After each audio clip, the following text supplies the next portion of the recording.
Who were the weavers?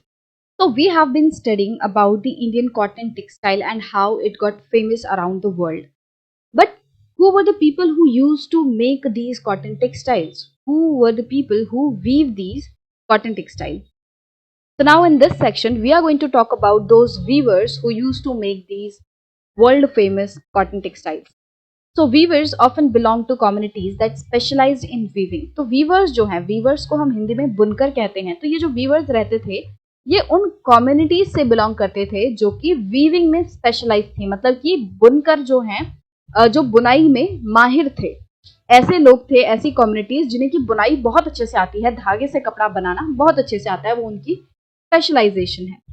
Their skills were passed on from one generation to the next. तो इनकी skills जो है वो एक generation से दूसरी generation में पास की जाती थी. जैसे कि अगर किसी के पिता को कोई काम आता है, weaving आती है, तो वो क्या करते थे, वो अपने बेटे को भी weaving सिखाते थे और जब वो बेटा बड़ा हो जाएगा फिर वो अपने बेटे को सिखाएगा. तो it was passed on from one generation to another. The Tanti weavers of Bengal. तो बंगाल में जो वीवर्स रहते थे उनको हम तांती कहते हैं. तो तांती वीवर्स हमें बंगाल में देखने मिलेंगे. द जुलाहाज और Momin weavers of north India. North India में जो हमें वीवर्स की कम्युनिटी देखने मिलेगी वो है जुलाहाज या फिर मोमिन की. Sale and Kaikollar and Devangs of South India. तो ये साउथ इंडिया के कुछ वीवर्स की कम्युनिटी के नाम दिए हुए हैं. Are some of the communities famous for weaving. तो ये कुछ ऐसी कम्युनिटीज हैं जो बहुत ज्यादा फेमस थी वीविंग के लिए.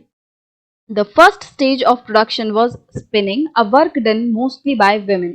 तो जो कपड़ा बुनने की सबसे पहली स्टेज होती है, कपड़ा किससे बुना जाएगा? धागे से. धागा ही नहीं होगा तो कपड़ा बुनेंगे कैसे? तो इसीलिए जो वीविंग है उसका सबसे पहला स्टेप क्या हो गया? स्पिनिंग हो गया. कि जब आप स्पिनिंग में क्या होता है, जो धागा है कपास से वो बनाया जाता है. कॉटन जो होती है, रॉ कॉटन, उससे क्या किया जाता है? सूत काता जाता है, उससे यार्न बनाया जाता है. तो सबसे पहला काम हो गया स्पिनिंग. तो स्पिनिंग जो है ये ज्यादातर कौन करती थी? औरतें करती थी.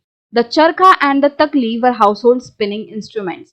तो चरखा और तकली जो है, जिसे हम स्पिंडल भी कहते हैं, तो चरखा और तकली जो है ये ऐसे इंस्ट्रूमेंट थे जो कि घर में ही लोग अपने रखते थे और उसी में सूत को काता करते थे.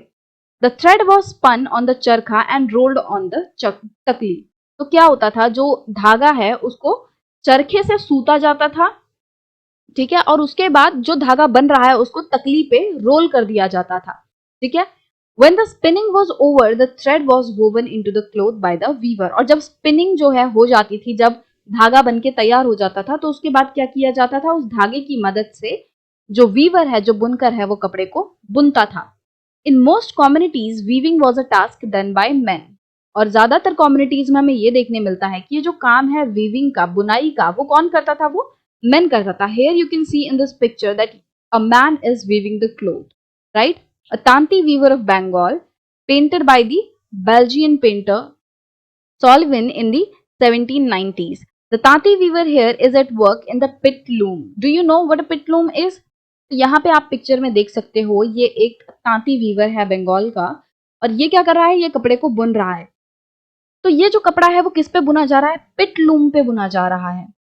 तो देखो, सबसे पहले लूम का मतलब क्या होता है? लूम का मतलब कोई ऐसी मशीन जिससे कि कपड़े को बुना जा रहा है.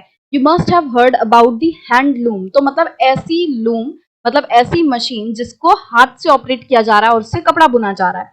तो सिमिलरली पिट का मतलब क्या होता है? गड्ढा होता है. तो पिट लूम मतलब कि कोई ऐसी मशीन है जिसमें गड्ढे का कुछ रोल है.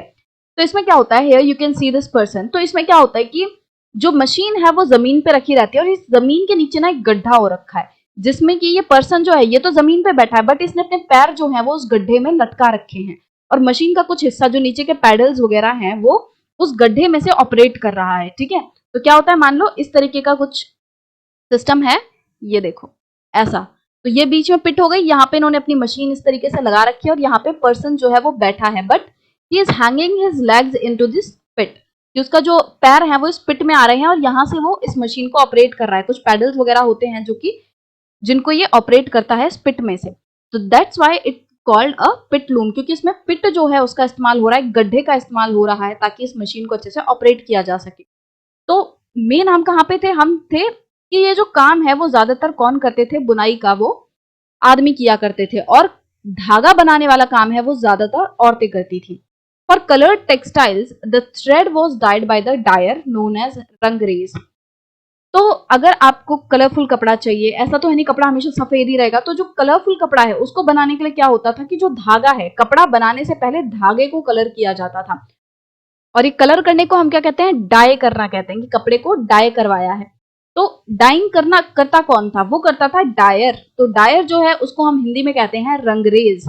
तो जो धागों को रंगता था और उस रंगे हुए धागों से फिर जो बुनकर हैं वो कपड़ा बनाते थे। For printed clothes the weavers needed the help of specialist block printers known as the chhipigars. अब ये तो बात हो गई रंग बिरंगे कपड़ों की। अगर हम बात करें प्रिंटेड क्लोथ्स की, तो उसके लिए क्या होता था कि जो वीवर्स हैं उन्हें किस पे डिपेंड रहना पड़ता था, चिप्पी गार्ड्स पे। तो चिप्पी गार्ड्स कौन होते थे, ये ऐसे स्पेशलिस्ट रहते हैं जिनके पास कुछ ब्लॉक्स होते हैं। मतलब ऐसा होता है ना, जैसे स्टैंप आपने देखा होगा, स्टैंप पे क्या होता है कि कुछ जो लेटर्स हैं वो उभरे हुए रहते हैं, और जब आप उसमें इंक डालते हो, इंक में उस स्टैंप को डालते हो और फिर उसे पेपर पे स्टैंप करते हो, तो जो उभरा हुआ अक्षर है वो आ जाता है।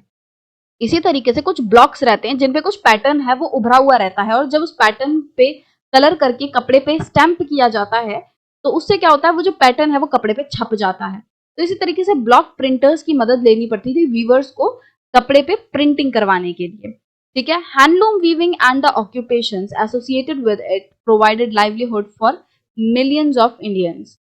तो जो हैंडलूम वीविंग है, मतलब हाथ से जो लोग बुनाई कर रहे हैं या किसी भी तरीके से लोग जब कपड़ा बुन रहे हैं वो, और इससे जुड़ी हुई ऑक्यूपेशंस, इससे जुड़े हुए काम क्या हो गए, जैसे कि धागा बनाना वो कोई और करेगा, कपड़े को रंगना वो कोई और करता था, है ना। कॉटन को उगाना, सबसे पहले तो कॉटन उगेगी वो फार्मर्स कर रहे हैं।